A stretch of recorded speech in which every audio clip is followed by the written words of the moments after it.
भेजा और ये मेरा सौभाग्य है। आज मैं अपने आप को नम्र महसूस करता हूँ कि आपके साथ आकर जो है मुझे वचन बांटने का मौका मिला है। आमीन। नए करार में हम देखते हैं कि उड़ाऊ पुत्र का दृष्टांत दिया हुआ है। कितने लोग उस जगह को जानते हैं? जानते हैं क्या होता है वहां पर? कि 2 पुत्र होते हैं, नहीं 3 पुत्र होते हैं, नहीं 4। पक्का पक्का पक्का, ओके।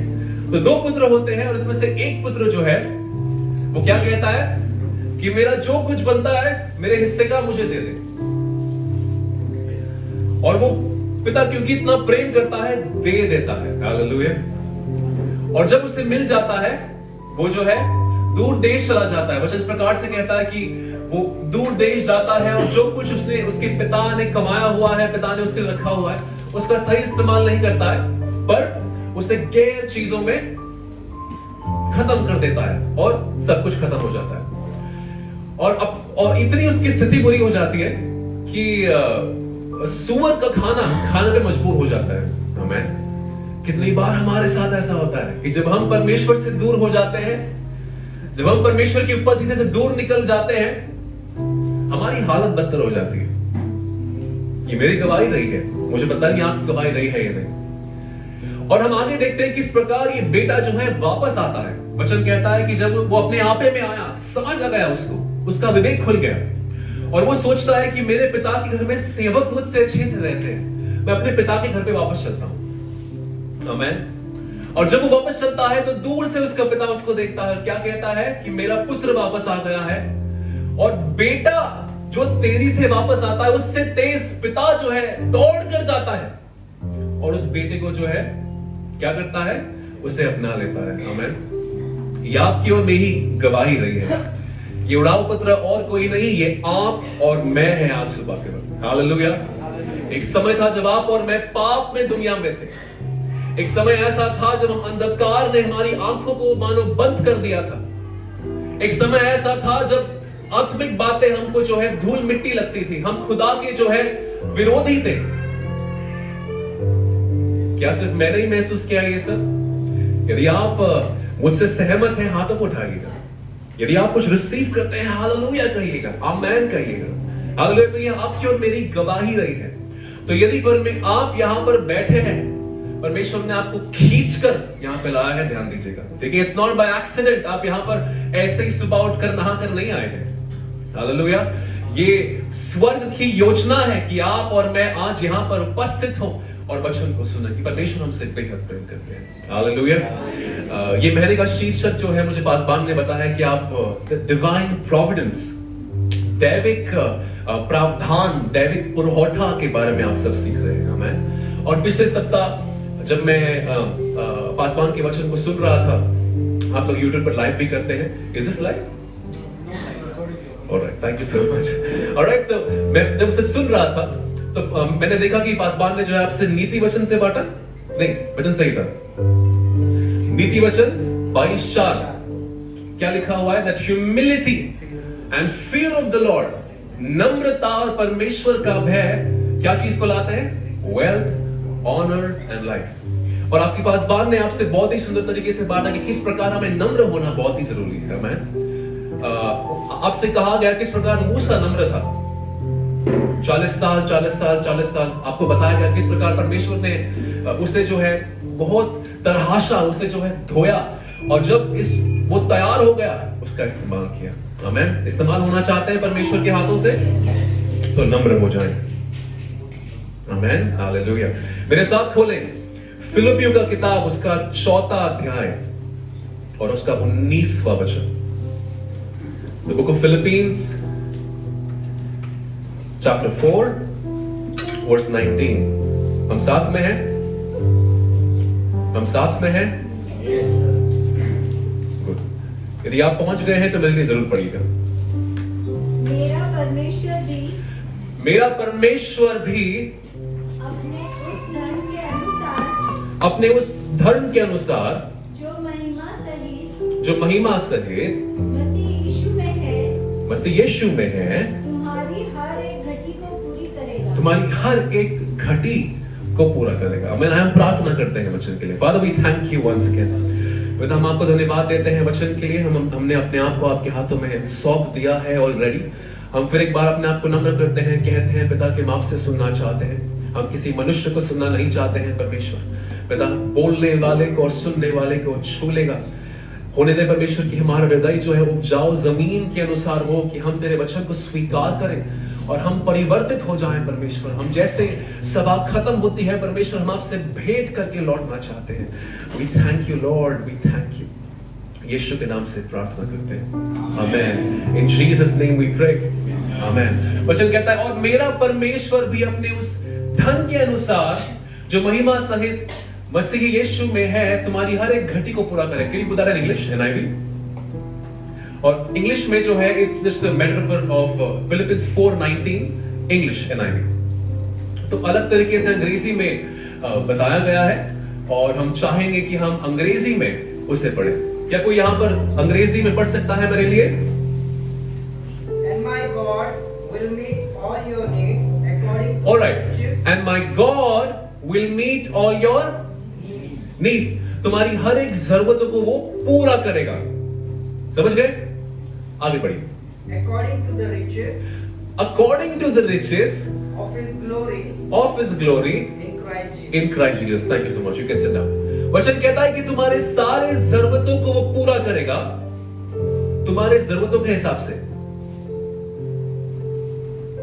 जो तुम मांगते हो उसके हिसाब से। क्या कहता है वचन? उसे बातें करें।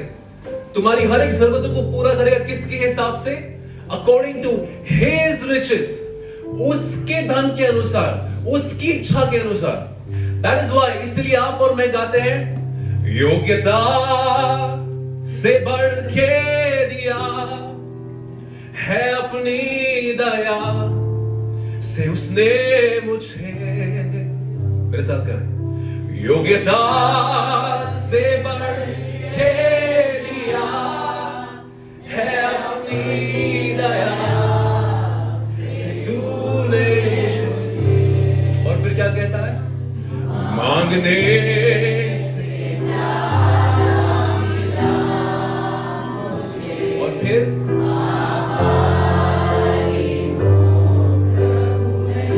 मांगने से ज्यादा। फिलिपियों की किताब उसका 4वां अध्याय उसका 19वां वचन, पौलुस जो है वो प्रिजन में है, वो जेल में है, और वो जो है खत लिखते हैं, इस पत्र को लिखते हैं फिलिप्पी की कलीसिया को, कि वो कहते हैं कि जो काम तुमने मेरे लिए किया है उसकी उस रिस्पॉन्स टू इट। और वो कहते हैं कि जो तुम्हारी जरूरतें हैं, तुम्हारे जरूरतों के हिसाब से परमेश्वर पूरा नहीं करेगा। तुम जो मांगते हो उसके हिसाब से पूरा नहीं करेगा। तुम जो मांगते हो उससे ज्यादा बढ़कर वो तुम्हें देगा। तुम जो मांगते हो उससे ज्यादा अद्भुत वो तुम्हें देगा। और ये आपकी और मेरी गवाही रही है कि जब आप और मैं पाप ही में थे, जब हम परमेश्वर को जानते नहीं थे, परमेश्वर ने हमसे पहला प्रेम किया। और जब उसने हमसे प्रेम किया, अपने पवित्र आत्मा को भेजा ताकि आप और मैं परमेश्वर को जान पाए। Hallelujah, hallelujah. ये आपकी और मेरी गवाही है। इस गवाही को निरंतर अपनी जिंदगी में लेकर चलना। हालेलुया। तो आज इस वचन से हम देखने वाले हैं किस प्रकार दैविक प्रावधान, दैविक प्रबंध किस प्रकार परमेश्वर करते हैं। और इस चीज के बारे में कुछ बातें मैं आपसे आज करना चाहता हूं। आमीन, हालेलुया। We thank the lord for his presence. मैं परमेश्वर की उपस्थिति को इस जगह पर महसूस कर पाता हूं। क्या आप महसूस कर पाते हैं परमेश्वर की उपस्थिति? हालेलुया। और जब परमेश्वर कहते हैं इस वचन में कि वो अपने रीति के अनुसार तुम्हें उत्तर देंगे, तुम्हें जवाब देंगे, तो एक महिमा के बारे में यहां पर बात किया जाता है। He sets a standard कि not according to you but according to my will. That's what he says, कि तुम्हारे हिसाब से नहीं, मेरे हिसाब से, मेरी महिमा के हिसाब से। और जब महिमा की बात आती है, मेरे साथ चले यशायाह का किताब उसका 40वां अध्याय, आइज़ाया चैप्टर 40। मैं आपको परमेश्वर की महिमा के बारे में कुछ बताना चाहता हूं। और जो मेरे लिए हिंदी में पढ़ने वाले हैं, आप खड़े हो जाइएगा, मैं आपको कुछ वचन बोलूंगा, बुलंद आवाज में आप पढ़िएगा। यशायाह की किताब उसका 40वां अध्याय, पहले आप 12 से 15 पढ़िएगा। किसने महासागर को चुल्लू से मापा? किसने महासागर को चुल्लू से मापा? समझते हैं? चुल्लू से मापा, अपने हाथों से मापा है महासागर को। और किसने विद्या से आकाश का नाप हुआ? किसने पृथ्वी की मिट्टी को नपुए में भरा और पहाड़ों को तराजू में और पहाड़ियों को कांटे में तौला है? किसने यहोवा की आत्मा को मार्ग बताया या उसका मंत्री होकर उसको ज्ञान सिखाया है? कौन है जो यहोवा को ज्ञान की बातें सिखा सकता है? वो स्वयं बुद्धि का स्रोत है। पढ़िए। उसने किससे सम्मति ली और किसने उसे समझाकर न्याय का पथ बता दिया और ज्ञान सिखाकर बुद्धि का मार्ग जता दिया है? 17 और 18 पढ़िए। सारी जातियां उसके सामने कुछ नहीं है। सारी जातियां उसके सामने कुछ नहीं है। वे उसकी दृष्टि में लेश और शून्य से भी घट ठहरी है। तुम परमेश्वर को किसके समान बताओगे और उसकी उपमा किससे दोगे? आमेन। 21 से पढ़िए। क्या तुम नहीं जानते? क्या तुमने नहीं सुना? क्या तुमको आरंभ से नहीं बताया गया? क्या तुमने पृथ्वी की नींव पड़ने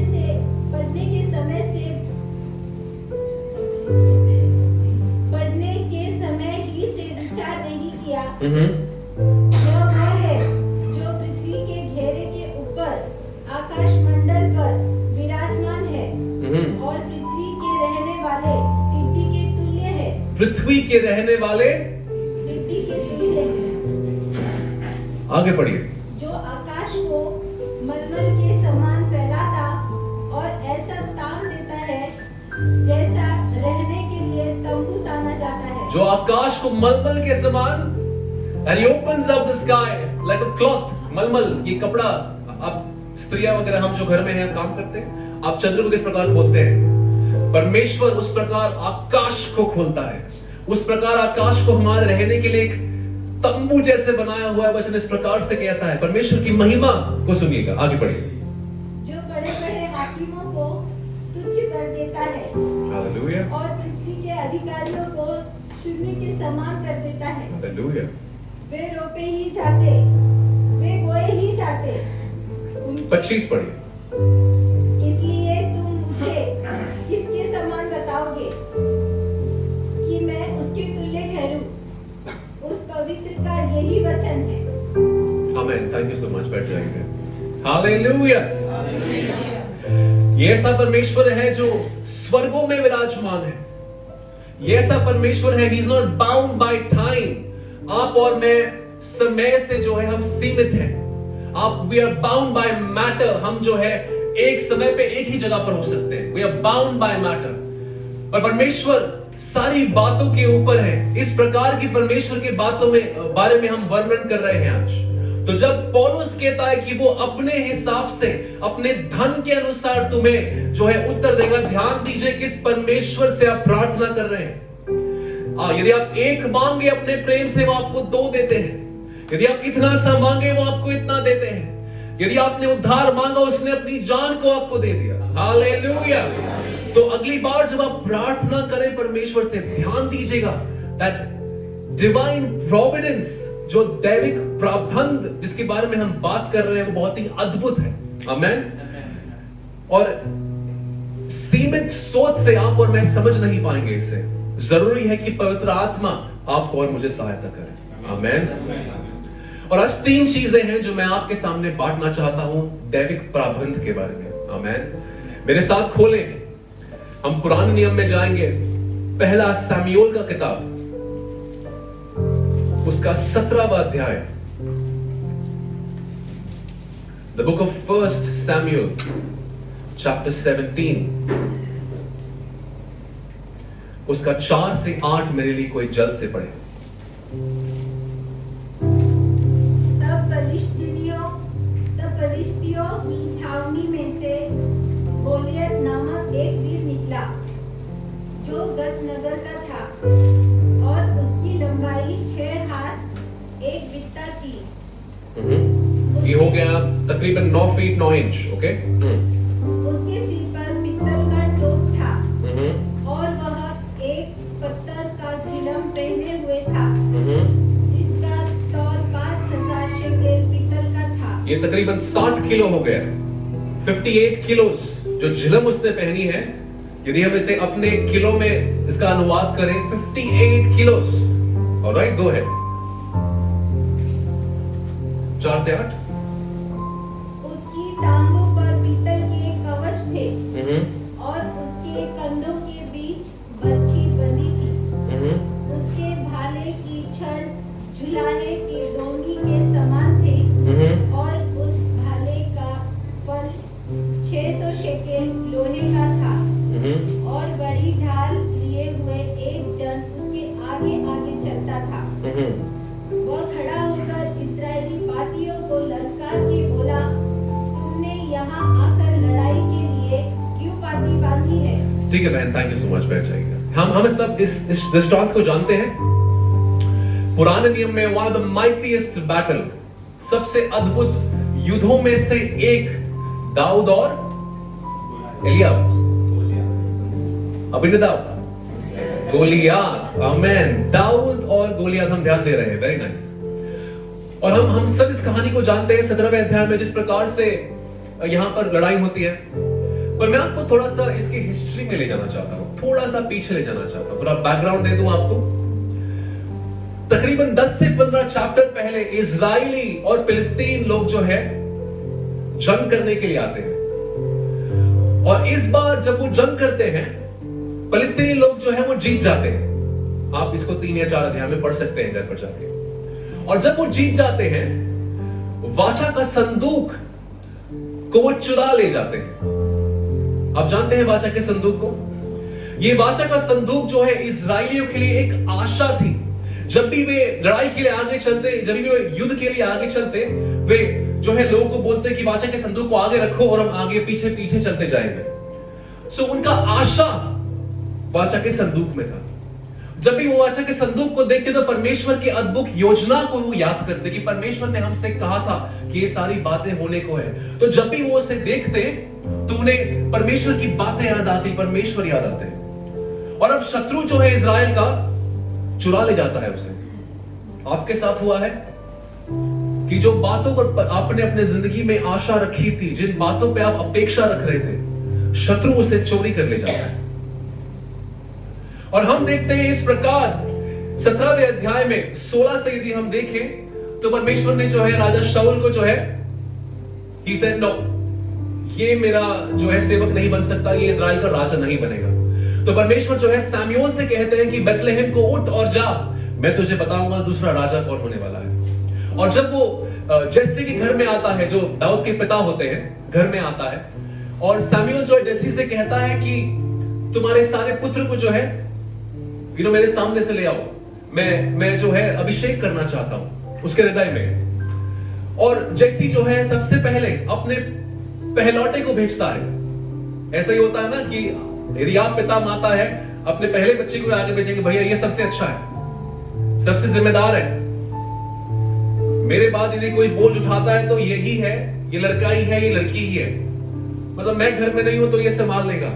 तो जैसे भी करता है, एलियाब आगे जाओ।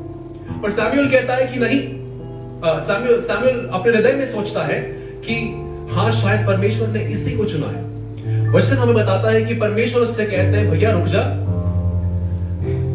परमेश्वर जो है बाहरी रीति को नहीं देखता है, परमेश्वर हृदय को देखता है। Don't look at his height, उसके कद को नहीं देखना, छोटा लंबाई को नहीं देखना, कितना अच्छा गाता है उसको नहीं देखना, कितना अच्छा दिखता है उसको नहीं देखना, ये सिस्टर कैसे प्यार से प्रेज द लॉर्ड करती है उसको नहीं देखना।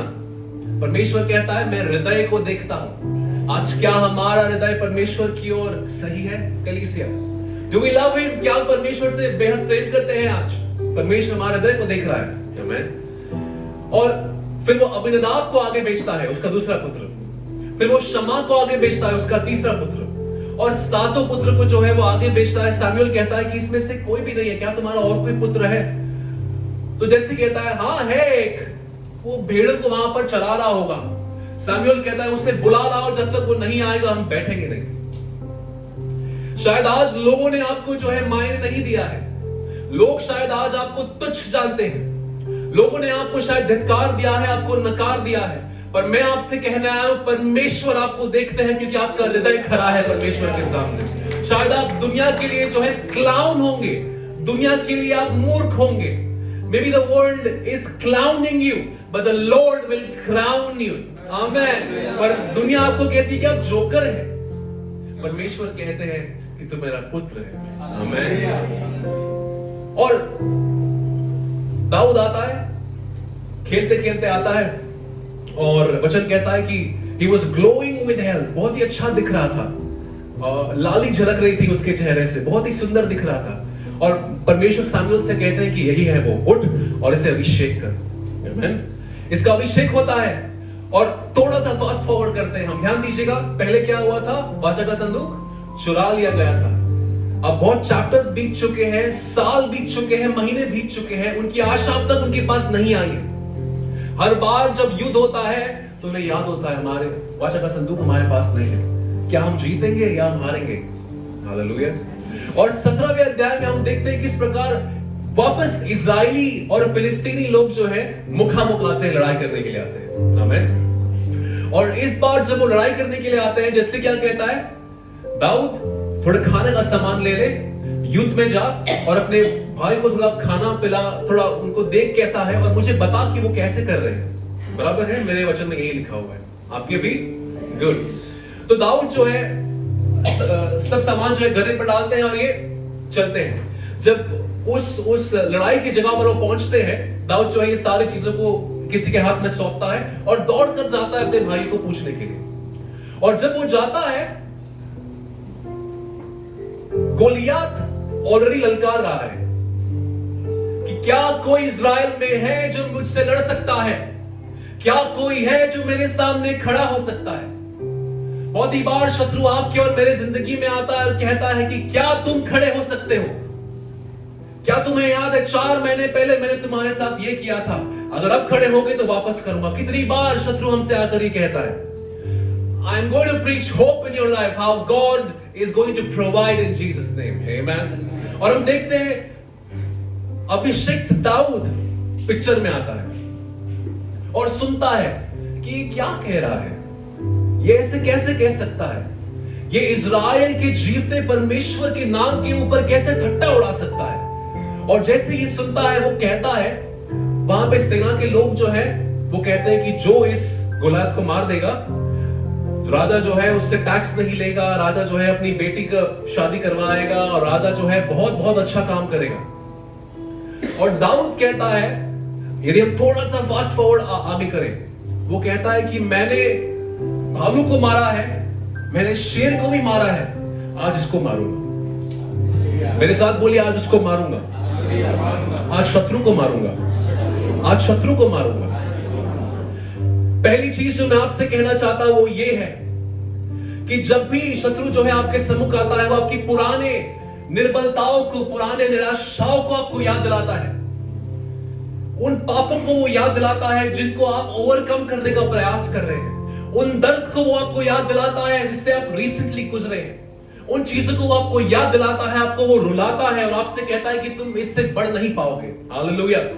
यहां पर इज़राइल डरा हुआ था, जैसे आप और मैं कभी कभार डरे हुए होते हैं, पर हालेलुया, परमेश्वर का डिवाइन प्रोविडेंस, दैविक प्रबंध, परमेश्वर जो है टिफिन लेके जाने वाले को नहीं बेचते हैं, परमेश्वर एक योद्धा को बेचते हैं वहां पर। हालेलुया। और परमेश्वर प्रबंध करते हैं कि कोई आकर इज़राइल के लिए लड़े। हालेलुया। मैं आपसे कहना चाहता हूं कि आपके जीवन का लड़ाई जो करने वाला है वो और कोई नहीं, वो यहोवा है जो सारी बातों को जानता है। आमीन। यदि आप सोच रहे हैं कि मेरी जिंदगी में क्या चल रहा है, यदि मेरी जिंदगी में ऐसा क्यों हुआ, मैंने प्रार्थना तो सही किया था, मैंने सारी बातें की थी, ऐसा क्या हुआ, मैं आपसे कहना चाहता हूं परमेश्वर की इच्छा सिद्ध है आपकी जिंदगी में, जो वो चाहते हैं वो उत्तम है आपकी जिंदगी में, और कोई बात ऐसी नहीं है जो परमेश्वर जानते नहीं है। हालेलुया। तो पहली चीज, that divine providence is coming, that you will overcome the battles that the enemy is playing in your mind. Amen. वो दैविक प्रावधान आपकी जिंदगी में आज आ रहा है, जिसका जो है शत्रु जो है इस्तेमाल कर रहा है आपसे लड़ाई करने के लिए, पर परमेश्वर आज जो है आपको बल दे रहे हैं, परमेश्वर जो है आपको पुनः आशा से भर रहे हैं, परमेश्वर जो है अपने सामर्थ से आपको भर रहे हैं, परमेश्वर जो है अपने बुद्धि से आपको भर रहे हैं, ताकि आप और मैं परमेश्वर के अनुसार अपनी जिंदगी को बिताएं। Hallelujah. Divine Providence is coming. Hallelujah. दैविक प्रावधान आज हमारे लिए आ रहा है। आमेन, आमेन। मेरे साथ खोले दूसरा राजा का किताब, उसका 4था अध्याय, the book of second Kings.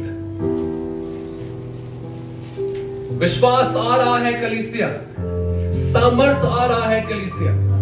जो सामर्थ परमेश्वर आपके हृदय में डाल रहे हैं इस समय, उसे स्वीकार करें, स्वीकार करें। As you progress, जैसे आप आगे बढ़ते हैं, जो पुरानी बातें आपको डरा नहीं पाएंगी, पुरानी बातें जो आपको होल्ड करके नहीं रखेगी, divine providence is coming in Jesus name, in Jesus name. 4 Kings chapter 4, can you go to verse 7?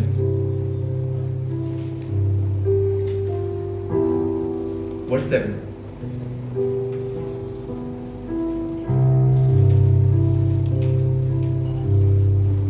तब उसने जाकर परमेश्वर के भक्त को यह बता दिया और उसने कहा, जा तेल बेचकर जो क्रेडिट जो बाकी है पैसे देने वो भर दे, और जो रह जाए उससे तू अपने पुत्र सहित अपना निर्वाह करना।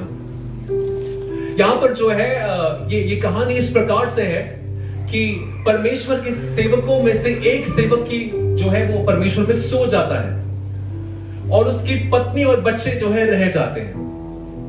और क्योंकि वे रह जाते हैं, ऐसा होता है कि कुछ पैसे उधार लिए होते हैं, कुछ चीजें उधार लिए होते हैं इस व्यक्ति ने, जो अब क्योंकि वो नहीं रहा, जो है इसकी पत्नी और इसके बच्चों को भुगतान करना पड़ेगा। और रो रो कर ये स्त्री जो है यशायाह के पास आती है। She comes to the servant of God. I think I'm mistaken. It's not Isaiah. Elisha, thank you so much. Elisha के पास वो आती है।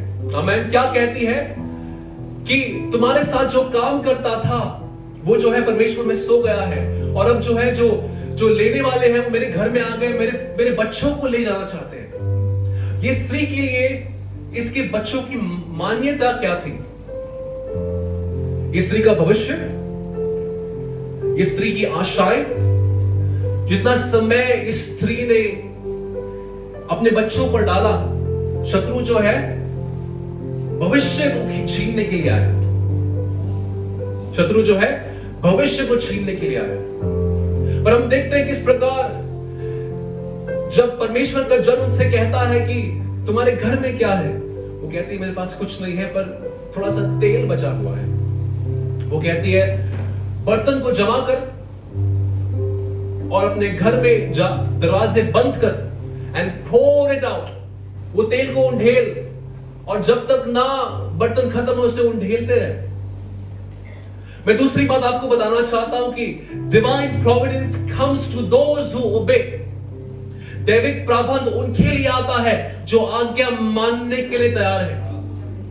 यदि ये स्त्री उस दिन आज्ञा नहीं मानती, यदि वे कहती कि इतना सा ही तेल है और सेंस नहीं बनता है, मैं नहीं करूंगी, कलीसिया समय पर आने से क्या होगा? समय समय पर भेंट और दशमांश डालने से क्या होगा? परमेश्वर की ओर विश्वास योग्य रहने से क्या होगा? जो पासबान वचन बांटते हैं उसे नहीं अनसुना करेंगे, क्या होगा? यूहन्ना 10:10 होता है, शत्रु आया चोरी करने के लिए, घात करने के लिए, नाश करने के लिए। परमेश्वर आज आपसे कह रहे हैं कि यदि आप दैविक प्रावधान को जो परमेश्वर अपनी महिमा से आपकी जिंदगी में देना चाहते हैं, यदि आप उसे पाना चाहते हैं, आज्ञाकारी हो जाएं। Be obedient to what he tells you. जो बातें आपको कलीसिया में सिखाई जाती हैं, जो अनुशासन आपको कलीसिया में दिया जाता है, उसके प्रति आप विश्वास योग्य हो जाएं, उसके प्रति आप आज्ञाकारी हो जाएं। क्योंकि जब आप और मैं आज्ञाकारी होते हैं, सेंस नहीं बनता है कि मैं तेल डालने से क्या होगा, सेंस नहीं बनता है कि समय पर आने से क्या होगा, शायद सेंस नहीं बनता है। अपने सेंस को बाजू में रखिए और विश्वास करिए परमेश्वर जो बातों को कहता है। आमीन। डालते रहिए जो परमेश्वर कह रहा है, जो परमेश्वर आपको कहता है उसे करते रहिए, उसे निरंतर करते रहिए, और जैसे इन बातों को आप करते हैं, परमेश्वर दैविक प्रावधान को आपकी जिंदगी में लाएंगे। आमीन। It was a matter of time ये स्त्री जो है, जैसे ही उसने उंडेला, शायद शुरुआत में सेंस नहीं बना होगा, शायद शुरुआत में लगा होगा कि मैं does it really even make sense, should I do it or not, मैं करूं या नहीं करूं। पर ये स्त्री कहती है जिंदगी ऐसे ही तो, you know, I have no hope but I'll put my hope in the Lord, let me do what he says। तो वो जो है उंडेलती है और धीरे धीरे वो देखती है कि जो थोड़ा सा था वो खत्म ही नहीं हो रहा है, वो खत्म ही नहीं हो रहा है। और एक बाल्टी भर गई, दूसरा हांडी भर गया, तीसरा ग्लास भर गया, टांकी भर गई। जब आप और मैं परमेश्वर की ओर आज्ञाकारी होते हैं, अद्भुत बातें आपके और मेरे जिंदगी में होंगी कलीसिया। जब आप और मैं अपने आप को परमेश्वर के सम्मुख हम्बल बनाते हैं, जब आप और मैं अपने आप को नम्र बनाते हैं, कहते हैं कि पता मेरा कुछ नहीं, जो तू कहेगा मैं करूंगा, परमेश्वर हमारे जिंदगी में कार्य करेंगे। और यदि आप किसी दर्द से गुजरे हैं, आई से दिस प्रोफेटिकली, यदि आप किसी दर्द से गुजरे हैं, उसी दर्द का इस्तेमाल करके परमेश्वर आपके द्वारा किसी और को सांत्वना देंगे कलीसिया। आमीन। क्योंकि आप टूटे हैं फिर भी आप परमेश्वर में खड़े रहे हैं। The Lord will lift you up that others may see that if God can do the work in this person's life, why not me? आमीन। तो आशा रखें, खुश रहें, परमेश्वर आपकी जिंदगी में दैविक प्रावधान लाने को है। आमीन। जोर से कहें हालेलुया, कहें आमीन, कहें मैं तैयार हूं, कहें मैं आज्ञाकारी रहूंगा, कहें मैं आज्ञाकारी रहूंगा, यीशु के नाम से, यीशु के नाम से। तीसरी और आखिरी बात मैं आपसे कहना चाहता हूं, हम पुराने नियम में देखते हैं किस प्रकार इजरायली जो है मिस्र देश के कब्जे में थे, the book of exodus, alright. और हम देखते हैं किस प्रकार परमेश्वर जो है किसको चुनते हैं, मूसा को चुनते हैं। हालेलुया।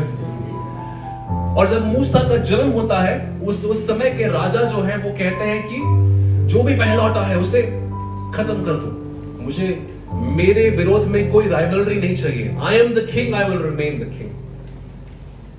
और मूसा के माता पिता क्या करते हैं, सोच रहे हैं क्या करें क्या करें क्या करें। और जो है उसे नदी में जो है एक जो पदार्थों का इस्तेमाल करके उसे कवर करते हैं, okay, the bricks and all those things का इस्तेमाल करते हैं, उसे कवर करते हैं और नदी में आगे भेज देते हैं कि ये मारा ना जाए, इसको पकड़ा ना जाए। आमीन। यदि आप थोड़े संदर्भों को पहला पढ़े, थोड़े अध्याय को पहला पढ़े, तो आप जानेंगे कि इन्हीं चीजों का इस्तेमाल जो माता पिता करते हैं इस बच्चे को संभालने के लिए, रक्षा करने के लिए, इन्हीं चीजों का इस्तेमाल राजा जो है, शत्रु जो है इजरायली पर उपद्रव डालने के लिए करता है। यही ब्रिक और मोर्टार और ये सामान का इस्तेमाल राजा जो है उनसे ज्यादा काम करवाता है, उन्हें जो है सामान नहीं देता और कहता है कि सामान के बगैर तुम्हें इमारतें बनानी है। हालेलुया। मैं कहने का कोशिश क्या कर रहा हूं कि जो बातें शत्रु आपके हानि के लिए इस्तेमाल कर रहा था, उन्हीं बातों का इस्तेमाल परमेश्वर आपके लाभ के लिए करने वाले हैं मसीह यीशु के नाम से। आमीन। जो बातें शत्रु ने सोची थी कि इसका इस्तेमाल करके आपको तोड़ा जाएगा, आपको मरोड़ा जाएगा, आपको नष्ट किया जाएगा, परमेश्वर उन्हीं बातों का इस्तेमाल करके आपको जीवन से भरेंगे और बहुत तायत के जीवन से भरेंगे। आमीन। कोई कहे आमीन। हालेलुया। ध्यान दीजिएगा, तीसरी और आखिरी बात है, डिवाइन प्रोविडेंस इज अनस्टॉपेबल। आपने सुना नहीं, हिंदी में अनुवाद करता हूं कि दैविक प्राबंध को कोई बात रोक नहीं सकती आपकी जिंदगी में आने के लिए। आमीन। वचन कहता है कि दो weapons may be formed but it will not prosper. शस्त्र बनाए तो जाएंगे पर वे सफल नहीं होंगे। हमारी तकलीफ आज ये है कलीसिया कि जिस प्रकार जिस क्षण हम जो है शस्त्र को देखते हैं हम हिल जाते हैं। वचन को ध्यान दीजिए, वचन कहता है कि शस्त्र बनाए जाएंगे, इट विल हैपन, होगा, तकलीफें आएंगी, संघर्ष आएंगी, पर इट विल नॉट प्रॉस्पर। आपकी हानि नहीं होगी पर आपका लाभ होगा मसीह यीशु के नाम से। आमीन। मैं गवाही को बांटना चाहता हूं। काफी साल पहले जो है एक परिवार में जो है एक पुत्र जो है जन्मता है, ऑलराइट। और जब ये पुत्र जन्मता है, ये पुत्र जो है परिवार मुंबई में रहता है, पर जो रिलेटिव्स वगैरह है दूर देश में रहते हैं। और रिलेटिव्स वगैरह जो है इस बच्चे को जो है दूर देश ले जाना चाहते हैं। इंडिया के नॉर्थ में, I'll be specific, इंडिया के नॉर्थ में ले जाना चाहते हैं। क्यों? वे चाहते हैं कि ये बच्चा मिलिट्री में जाए, ये चाहते हैं कि बच्चा नेवी में जाए, और वहां पर एक शिक्षा होती थी, गुरुकुल। आप जानते हैं गुरुकुल, एक गुरु होगा और उसके ही पीछे हमको चलना है, और शायद वो बाल काट लेते हैं, पता नहीं चोटी रखते हैं, वो सारी बातें होती हैं। और बहुत बार इस बच्चे को ले जाया गया कि ये बच्चा वहीं पे रहेगा, ये बच्चा जो है यही करेगा, और बहुत कोशिश की परिवारों ने और शत्रु ने कि ये बच्चा जो है वहीं पर जाएगा। पर इस बच्चे की मां जो है कही कि नहीं, मेरा बच्चा मेरे साथ ही रहेगा। सारे माओं के लिए हम परमेश्वर को धन्यवाद देते हैं, सारे स्त्रियों के लिए हम परमेश्वर को धन्यवाद देते हैं। यदि आप ना होते तो बहुत कठिन हो जाता। We thank the lord for your life, may the lord bless you. आमीन। तो ये इसकी मां जो है झगड़ती अपने पति से और अपने परिवार वालों से कि नहीं, ये वहां नहीं होगा, मेरे साथ होगा, और ये बच्चे को जो है मुंबई ले आया जाता है। और इस प्रकार से होता है कि इस बच्चे का चाइल्डहुड जो है, जैसे हम सबकी चाइल्डहुड कभी कभार अच्छी नहीं होती है, you know, we go through a lot of things, हम बहुत सारी चीजों से गुजरते हैं। तो क्योंकि परिवार के जो माहौल थे घर में इतने अच्छे नहीं थे, और ये बच्चा जब गलती करता तो इस प्रकार इसे मारा जाता है इस बच्चे को कि ये बच्चा जो है may be is gone. Belt, stamp, cooker, जूते, और किससे मार खाया? बेलन, झाड़ू। We still thank the Lord for all the mothers, okay? Still God bless them, all right? इस प्रकार से इस बच्चे को मारा जाता कि ये अब जो है अपने जान को उगल देगा, कि ये इसकी मृत्यु हो जाएगी, ये जो है खत्म हो जाएगा। और जब ये बच्चा जो है बड़ा हो रहा था, इसने परिवार, इस सेंटिमेंट के प्रति बहुत नफरत अपने हृदय में भर लिया कि मुझे परिवार में नहीं रहना है, मुझे कभी शादी नहीं करनी है, मुझे विवाह नहीं करना है। मुझे, यदि परिवार ऐसा होता है, यदि विवाह ऐसा होता है, तो वो बच्चे ने अपने हृदय में ये ठान लिया कि मैं कभी नहीं इन चीजों को करूंगा। और ये बच्चा इन चीजों की वजह से बहुत ही गुस्सैल हो गया, छोटी छोटी बातों पर गुस्सा हो जाता, और ही हैड इनसिक्योरिटी। हर बात जो होती है उसको डर लगता, उसे अपने भविष्य का डर था। ही हैड इनसिक्योरिटी, और वो कोई भी, यदि कोई और इंसान उससे आके बातें करे तो उसे कभी भरोसा नहीं करता, because trust was broken earlier, right? पर एक बार ऐसे होता है कि ये बच्चे की मां जो है इस बच्चे को खींचकर जो है the crown of life ministries में ले आती है, मिया रोड ब्रांच पे। और ये बच्चा कहता है कि ये मेरे बस की बात नहीं है, मैं नहीं आऊंगा चर्च। और ये बच्चा बहाना देने लगता है। आमीन। पर मैं आपको बता दूं कि जो बातें परमेश्वर ने आपकी जिंदगी में रखी है, शत्रु कितना भी कोशिश कर ले, वो बातें पूरी होने को ही है। आपको लगता होगा कि ऐसा होगा और ऐसा होगा, पर मैं आपको बताना चाहता हूं कि वो बच्चा और नहीं, आपके सामने खड़ा है, और आज परमेश्वर का वचन आपसे बांटता है। आमीन। See, the Lord can do anything. परमेश्वर सारी बातों को कर सकते हैं। जो व्यक्ति उस समय पर कहता कि मुझे परिवार नहीं चाहिए, मुझे विवाह नहीं करना है, आज मैं बहुत ही सुंदर तरीके से विवाहित हूं। मेरा एक सुंदर बेटा है, उसका नाम वरदान है, I'm sure आप सब जानते हैं, और हम नम्र होकर परमेश्वर की सेवकाई कर रहे हैं। Hallelujah. That once what the enemy thought was evil, जो बातें मेरे हानि के लिए रचाई गई थी, उन्हीं बातों का इस्तेमाल आज परमेश्वर मेरे जिंदगी में और आपकी जिंदगी में लाभ के लिए करते हैं। I'm sure मेरी गवाही सुनकर आप उत्साहित हुए हैं। यदि इस भाई के साथ हो सकता है तो मेरे साथ क्यों नहीं? And I want to declare that what the Lord has for you, it is yes and amen in Jesus name. कोई बात आपको परमेश्वर के प्रेम से खींच नहीं सकती भाई। ऐसी कोई बात में दम नहीं है जो आपको परमेश्वर के प्रेम से अलग कर सके। ऐसा कोई पाप नहीं है जो मसीह यीशु का पावन लहू आज धो नहीं सके। ऐसी कोई दुष्ट आत्मा नहीं है जो यीशु के नाम से थरथराती नहीं है। यीशु के नाम से, यीशु के नाम से, in Jesus name, the name that was above every other name, जो नाम सारे नामों के श्रेष्ठ है, जो नाम सबसे ऊंचा है, यीशु के नाम से In Jesus' name, in Jesus' name, in Jesus' name, Lord, we thank you. We want to thank you, Lord. We want to thank you, Lord. We want to thank you. हम आपको धन्यवाद देते हैं कि दैविक प्रबंध हमारे जिंदगियों में आप भेज रहे हैं. धन्यवाद परमेश्वर कि दैविक प्रबंध कोई बात हमारे जिंदगी से रोक नहीं सकती परमेश्वर. हम जानते हैं परमेश्वर कि हमें आज्ञा पालन करना पड़ेगा. शायद खुद को नम्र करना पड़ेगा. शायद खुद को ना बोलना पड़ेगा. शायद उपवास करना पड़ेगा. शायद बहुत सारी चीजें करनी पड़ेंगी परमेश्वर. पर हम जानते हैं जैसे हम आज्ञाकारी होते हैं, दैविक प्रबंध हमारे जिंदगी में एक बाढ़ के समान भेजेंगे.